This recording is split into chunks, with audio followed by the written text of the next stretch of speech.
In this lesson, I'm going to spend a bit of time looking at some special types of problem that we can get in exams when looking at the binomial distribution. So across the exam boards, one of the favourite topics that I see come up quite a bit is questions that involve trial and improvement. So I'm going to give an example of one here and show you exactly how to tackle it so you're not caught unawares in an exam situation.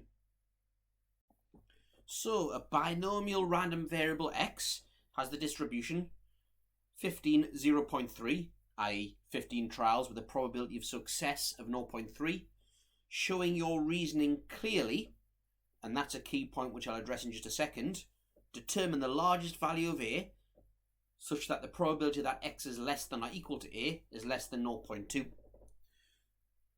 So we want to find the largest such value here such that this probability is still less than 0.2.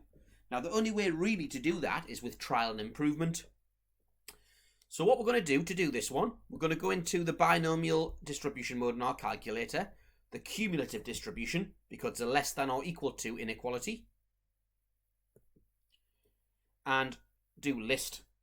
So basically we're going to throw in here loads of different calculations to do just to see which one pushes us above 0.2 and the one that keeps us below 0.2. So 0, 1, 2, 3, 4, 5, 6, 7. And I'll stop there. Number of trials is 15 and the probability of success is 0.3 in this case. So let's see. So the one that pushes above 0.2 is here. So what I would write down, the case where it's below 0.2, which we can see here is the probability that x is less than or equal to 2. Then as soon as we get above that, we go to 0.2968. Now, in the exam, this is exactly how you'd write it out. You'd have to show the number below 0.2 and the one above 0.2.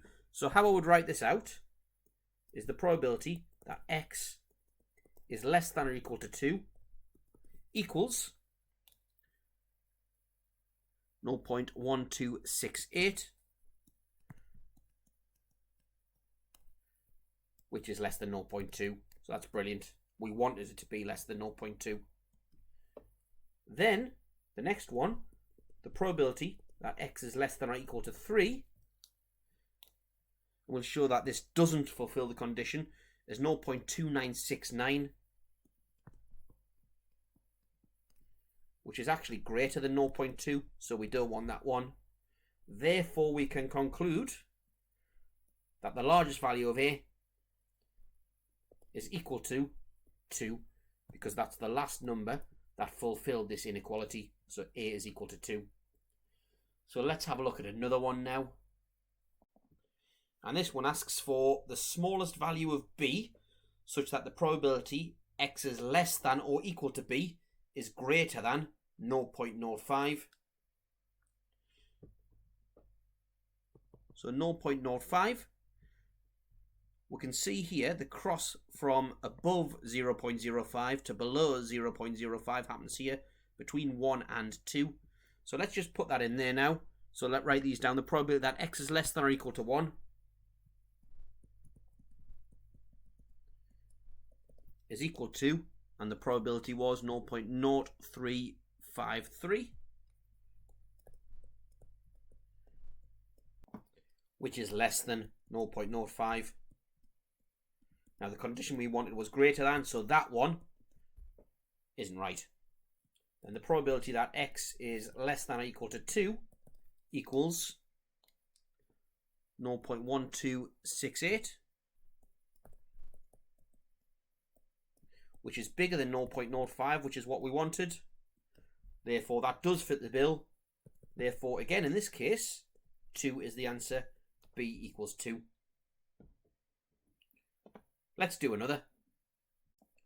So this one is the largest value of c, such that the probability that x is less than c is less than 0.32. Now here lies a problem, because our calculator will only do less than or equal to probabilities, so that needs to be changed. So this one less than C means less than or equal to C minus 1. And we want the probability to be less than 0.32. So looking on here, looking for the crossover point, 0.32 is somewhere between those. So the probability that x is less than or equal to, and this was less than or equal to 3, is 0.2969.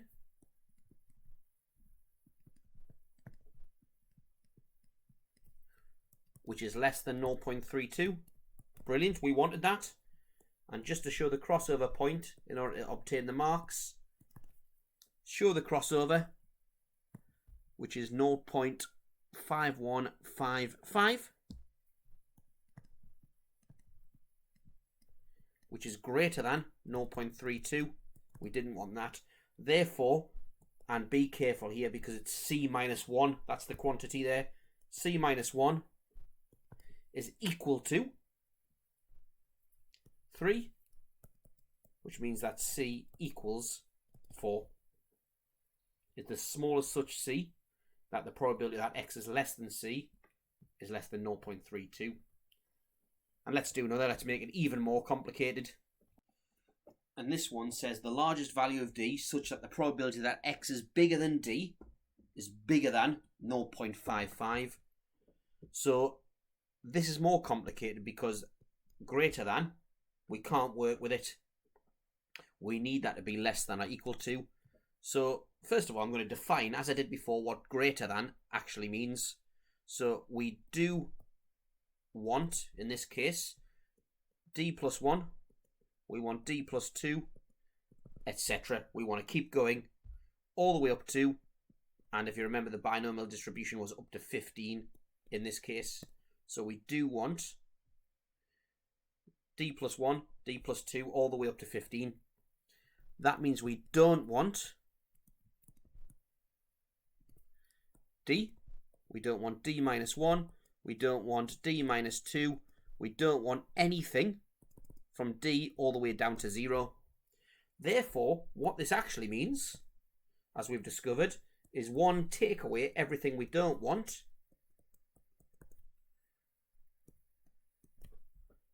There we go. And we want that to be bigger than 0.55. And let's rearrange this to make the probability here the subject. So we want the probability that x is less than or equal to D to be the subject. So let's take the 1 over to the other side.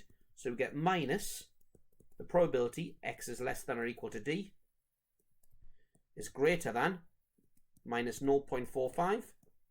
And multiplying both sides by minus 1 flips the inequality, and there we have it there.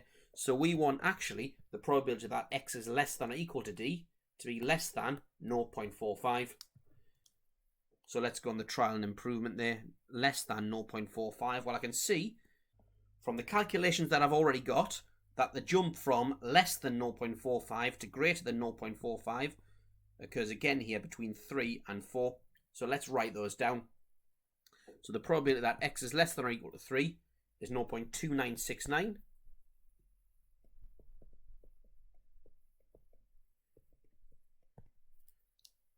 .2969, yeah. And that there is less than 0.45, which is what we wanted. The probability that x is less than or equal to, in this case, 4 is 0.5155. And that's greater than 0.5155, and we don't want that one.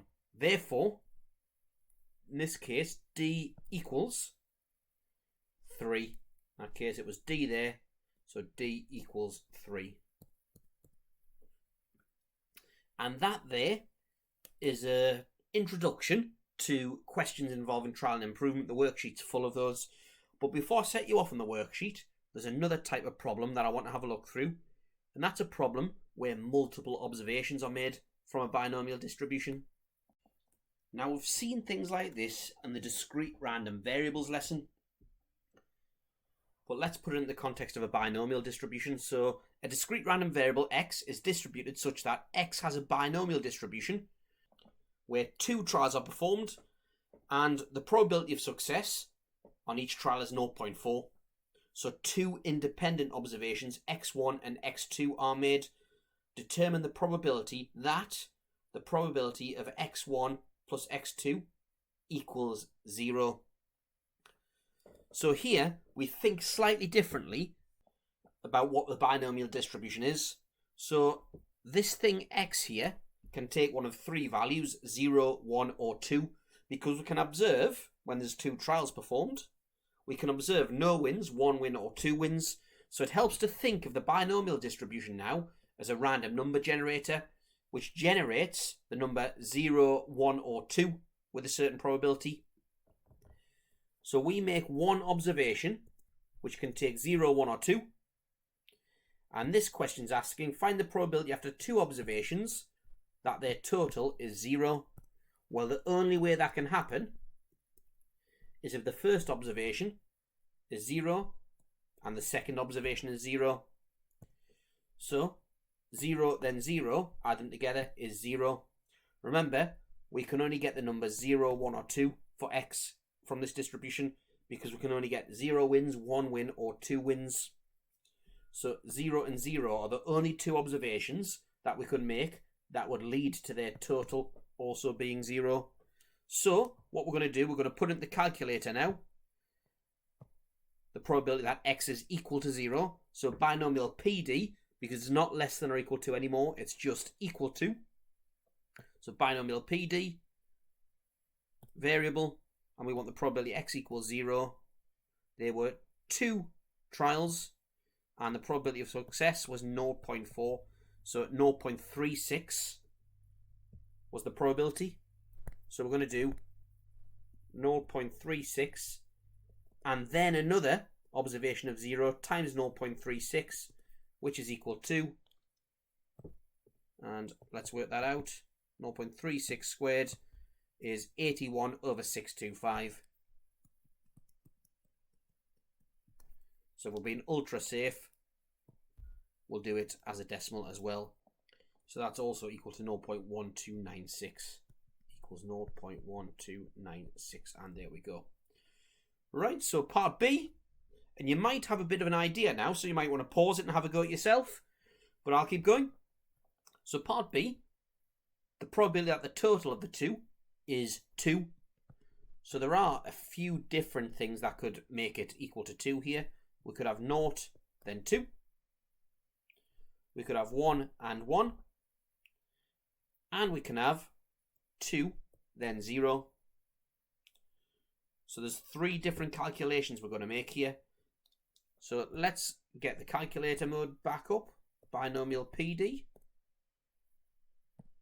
And it would help to have all 3 of these answers lined up now. So let's use the list function, 0, 1, and 2. So number of trials was 2. Probability of success, 0.4. So we've got 0 then 2, so that's 0.36 times 0.16. 0.36 times 0.16 equals, we'll do that in a second. Then we've got 1 and then 1 again, 0.48 times 0.48 equals, and then 2 and 0, so 0.16 times 0.36 equals, and let's do the calculations now. So 0.36 times 0.16 is 36 over 625, or 0.0576. I'll just do the decimal now because we're running out of space. 0.48 squared, 0.2304, and then 0.16 times 0.36, well, I've already done that one, 0.0576 again. Therefore, adding them all up, the probability is equal to, so 0.0576 plus 0.2304 plus 0.0576 again equals 216 over 625. And I do have room, so I'll write it out. Equals 0.3456 is our answer. Next one. Have a go at it yourself. Pause the video. So the two observations that would lead to the product being 2 are 1 and 2, or 2 and 1, and that's it. So the probability of a 2 happening, we saw here, was 0.16. The probability of a 1 happening was 0.48. So 0.48 times 0.16 is that one. And 0.16 times 0.48 was that one. And from the previous part, we haven't done this particular calculation. We'll need to do it. So 0.48 times 0.16 is equal to 48 over 625, which is equal to 0.0768. And that's exactly the same.